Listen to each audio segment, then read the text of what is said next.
The AAA video game industry lies a lot. But in this video, I want to hone in on what I believe are the 7 biggest lies they like to tell. These are in no particular order, and instead shine a light on lies that I believe hurt the industry as much as the consumer.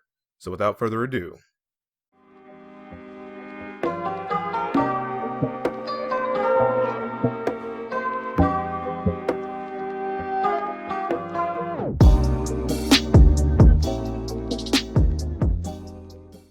let's start off with an easier one. We are adding microtransactions to this game to give the players choice. Alright, then where's my choice to not pay to get this? Where's my choice to not interact with this? Where's my choice to just fluidly unlock it like the games of old? I'm by no means saying that I expect video game add-ons of any kind to just be free. I'm not sure I've made this clear over the years, but I don't hate microtransactions outright.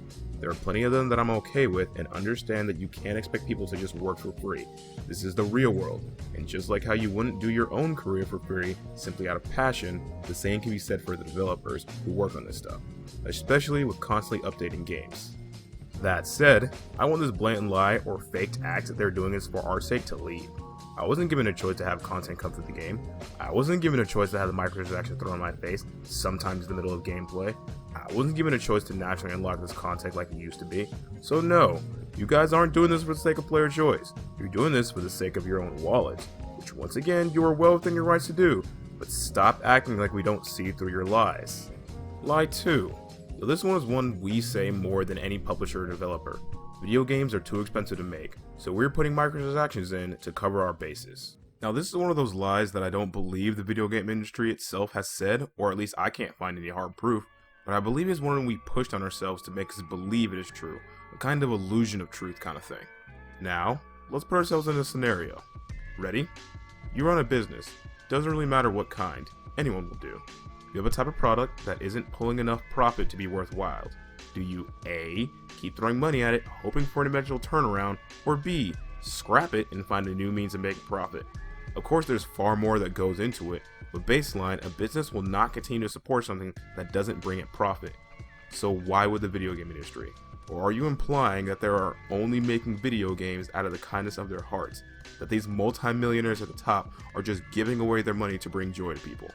I don't know about you, but I don't think the same industry willing to throw out thousands of their employees at the drop of a hat and blatantly lie to our faces over and over has our best interest at heart.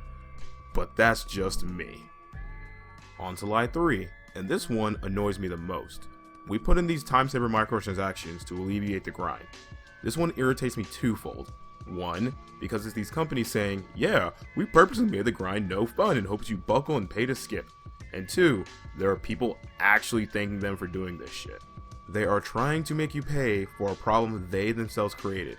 If you offer a fix to a problem you created, you are admitting you made it bad and hopes people will skip it. The point of video games are to play them. The experience you get from playing is the point of this medium. You shouldn't need a feature to skip it. It should be on you to make the gameplay fun and not want to be skipped. Period. Even one of my personal favorite games, Final Fantasy XIV, has this problem, where a lot of players, me included, remark often how terrible the early game is, and how you should try to skip it as fast as possible. However, unlike other games, the devs have actively been working, for free mind you, on a way to alleviate this problem. This is the equivalent of the government making a virus that makes us sick only to sell us the cure and acting like they did it for you. Or a vehicle manufacturer installing semi-faulty brakes in their cars and offering you the option to buy ones that should already work. What kind of Stockholm Syndrome bizarre world do we live in where any of this is okay? Oh, and shouts out to Ubisoft that are banning and hiding any player-created maps in Assassin's Creed Odyssey in their mission creation tool that give quick EXP to players. Using Ubisoft-given tools to skip the grind? Nah. Paying Ubisoft to skip the grind? Oh hell yeah. Lie 4. We didn't think this microtransaction would ruin the economy or integrity of the game. Really? You guys didn't think this option to skip entire sections of your game or parts of your game that you put into the game would hurt your game? Really? You know what this really tells me? Either anyone who says this, who gets to the position to say this, is an idiot, that they somehow have the intelligence to understand how to put in a system in line just carefully crafted enough to entice players to buy, while at the same time being too stupid to understand why this is bad for their game. So either I have to assume that people running these companies and saying these things are idiots, are actual morons, or what's far more likely, they're lying. I'll let you guys decide though. Are you guys stupid or liars? Or both? Oh right, and before I forget, fuck Warner Brothers beyond just this as well. Not only did this sad excrement of a company act like they didn't realize that including loot boxes for their orcs actively hurt their game, these fuckers actively tried to profit off the death of one of their employees. This happened. This is a thing that happened in real life. I don't want anyone to forget about this, because this is a thing that happened. Just verbatim. Period. That was some straight supervillain-esque levels of evil that they did too. Oh, and here's a fun one. Lie number 5. Single player games are dead. I mean, sure, ignore God of War, Marvel Spider-Man, Cuphead, Red Dead Redemption 2, Mario Odyssey, Pokemon, Breath of the Wild, Hellblade, Witcher, Divinity, Persona 5, Outer Wilds, Undertale, Deltarune, Skyrim, Bloodstained, Oxygen Not Included, Don't Starve, FNAF series, Bayonetta 2, Darkest Dungeon, Slay the Spire, Last of Us, Devil May Cry 5, Mega Man 11, Crash Reboot, Spyro Reboot. Oh right, and literally all of Nintendo. And these games don't even have egregious microtransactions at that. And they've all come out in the past couple of years, and all sold stupidly well. This is one of those lies that they say without any kind of actual backing, pointing to games that have failed, used because of other reasons, and use that as an attempt to swing the narrative in their favor. They simply decided this was true for us, even though we as the consumers are the ones who actually get to decide that. The reason for this lie? So they can push more live service games, of course. Single player games aren't dead. They will never be dead. There will never not be a market for people who enjoy a single player narrative experience. It's just harder to push their microtransactions in games like that. After the game is said and done, whereas with live service games, due to their always online nature, they can entice people to stay and keep spending as the service keeps going. So single player games aren't dead. They just want them to be dead so they can work less and make more. Lie 6. And this one is a lie because of omission, both figuratively and literally, funnily enough. Games adding microtransactions after the fact. The consumers of the video game industry have wised up just a bit. We have slowly started to become less and less okay with the very clearly manipulated practices of the microtransactions the video game industry pushes on us. Loot boxes are starting to be seen across the board as the scummy practice it is, and as such, said AAA companies are doing everything in their power to distance themselves from them, but only in name. In EA's case, they will call them something else to remove the stigma of them, i.e. surprise mechanics, while actually calling them loot boxes when they're using them for the good press by saying, hey, we're not going to have them in our game. In other cases, companies will simply wait, sometimes even outright saying that the game won't have microtransactions, or lying about the kind of microtransactions, saying things like, hey, they will only be cosmetic. Wait for the reviews to come out where people can complain about the insidious microtransactions because they aren't there yet, only to add them in the grace period when people have settled into the game and gotten comfortable with it, and thus are invested. I'm not even sure of the legality of this kind of thing though. I suppose it technically isn't illegal under certain circumstances.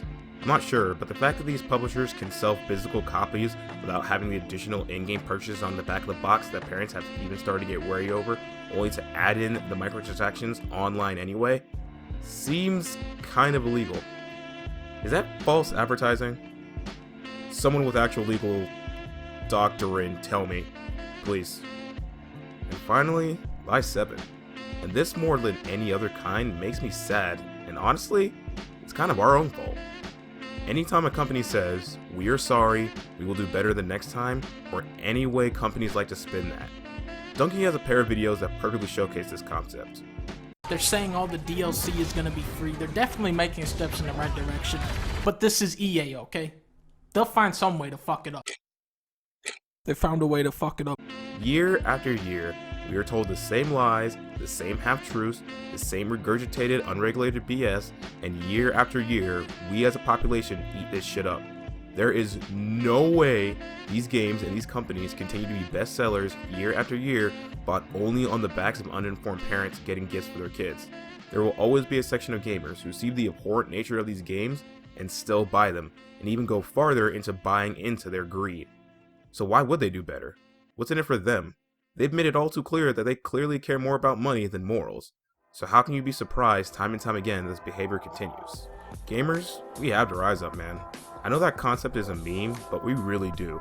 10 years ago, had you told anyone games would be cut up on release with things on the disc costing us an additional $10 to $20, we would be paying for features that used to be standard like save files and achievements, and the cosmetics would no longer be standardly unlockable, but instead cost us anywhere from a quarter of a price of a video game, sometimes going as high as 3 times the price of a brand new video game, you would have been rightfully laughed at.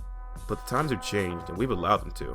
We didn't raise enough of a fuss when it started, and now things have spiraled to a point of us starting to question where it all went so wrong. It's horrible. Things are only going to get worse before they get better, and until we rise up, take a stand, and plant our feet firm and say so, expect it to keep right on going down the shitter.